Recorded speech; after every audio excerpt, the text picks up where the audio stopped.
S'approcher trop près du destin, après avoir rencontré beaucoup de gens, on découvre que tous les conflits et ressentiments sont causés par le fait que quelqu'un est trop gentil. Se rapprocher trop, crée des problèmes et ensuite il y a des conflits et des ressentiments. C'est pareil dans une famille, dans une unité de travail et même entre amis. Quand tout va bien, deux personnes peuvent partager le même pantalon. Mais une fois séparées, elles peuvent ne plus se voir du tout. C'est parce qu'ils sont trop proches que les relations entre les gens devraient rester simples. De telles relations peuvent durer longtemps. Si les choses deviennent trop compliquées entre deux personnes, c'est le moment de se séparer. Laozi disait que les relations doivent être équilibrées et harmonieuses. Si les émotions montent trop, elles finiront par s'effondrer. C'est une loi de l'univers, et tout le monde doit la respecter. Il faut garder ses distances, ne dire que 3 mots à quelqu'un et maintenir une certaine distance. Cela se reflète dans la façon de parler. Il faut vraiment parler moins, car trop de paroles sont inutiles et n'ont aucune utilité. Que ce soit entre époux ou au sein de la famille, il est important de maintenir une certaine distance. C'est cette distance qui nourrit les sentiments. Je connaissais un frère d'apprentissage, et parce que nous étions trop proches, il m'a dit « Ne me parle pas du bouddhisme, tu peux influencer les autres. » Mais pas moi. J'ai réalisé que nous étions trop proches. Plus tard, il a quitté la communauté monastique. Après son départ, je n'ai pas ressenti de regret, donc petit à petit, il a commencé à se souvenir de mes vertus, à se rappeler de mes paroles, et lentement, il a trouvé que mes mots avaient du sens. Il a commencé à aimer consulter mon espace, et il a progressivement pris conscience de beaucoup de choses. Donc j'ai réalisé qu'il vaut mieux garder une certaine distance. J'ai lu une phrase qui disait « Pourquoi y a-t-il eu des traîtres comme le moine Xiangshan qui a trahi le Bouddha ?» Parce qu'ils étaient trop proches, trop près pour voir les vertus de l'autre, incapables d'observer ce qui se passait chez l'autre. Ainsi, ils ne pouvaient pas voir les caractéristiques des 3 vies du Bouddha et ne voyaient que le Bouddha ordinaire, dans la vie quotidienne. Trop proches, ils manquèrent de respect et ne pouvaient plus voir les vertus de l'autre. Quand les relations deviennent trop bonnes, cela engendre souvent un sentiment de familiarité excessive, et ce sentiment est la source de nos futurs conflits avec l'autre. Sans amour, c'est-à-dire en étant trop proche, le maître ne peut vraiment pas les guider et il voit souvent les défauts du maître.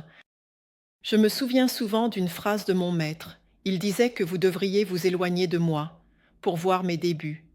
Et réfléchir, ne vous approchez pas trop.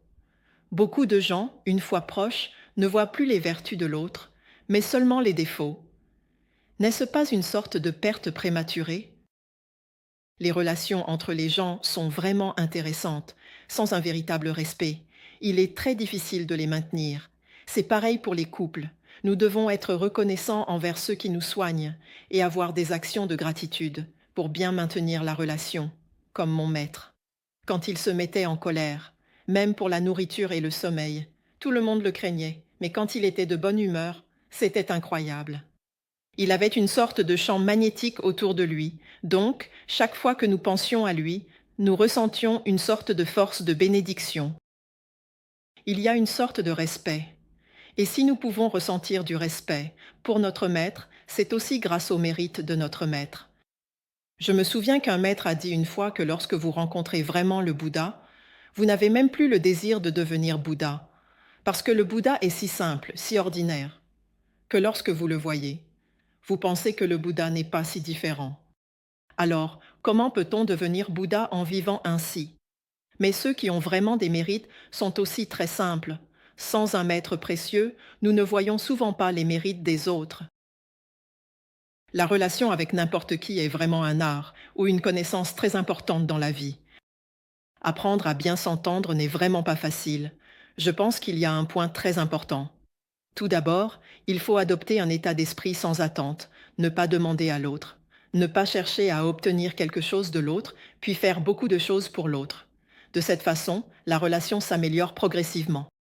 Beaucoup de relations se détériorent à mesure qu'elles deviennent plus intenses, car on demande trop à l'autre, ce qui est la cause des conflits. Les relations entre personnes de bien sont aussi simples que l'eau. Vivons donc une vie simple et tranquille, sans avoir besoin de trop de démonstrations d'affection. En même temps, nous devons être reconnaissants pour tout ce que les autres nous donnent.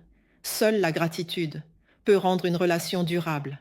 Entre époux, sans gratitude, ils deviennent des créanciers l'un pour l'autre, se réclamant mutuellement des dettes. Deux créanciers ensemble, peuvent-ils vivre heureux? Entre les gens, sans gratitude pour la bonté de l'autre, cela devient une simple réjouissance temporaire et une fois terminé, c'est fini. Espérer que l'autre soit à nouveau bon envers soi devient alors impossible. C'est aussi la loi du karma. Chaque personne vient dans ce monde avec une ou plusieurs grandes missions à accomplir. Et une fois terminée, elle s'en va. Les relations de chacun ne sont qu'une partie de cette mission. Si les interactions sont sincères, elles peuvent se poursuivre harmonieusement dans la prochaine vie.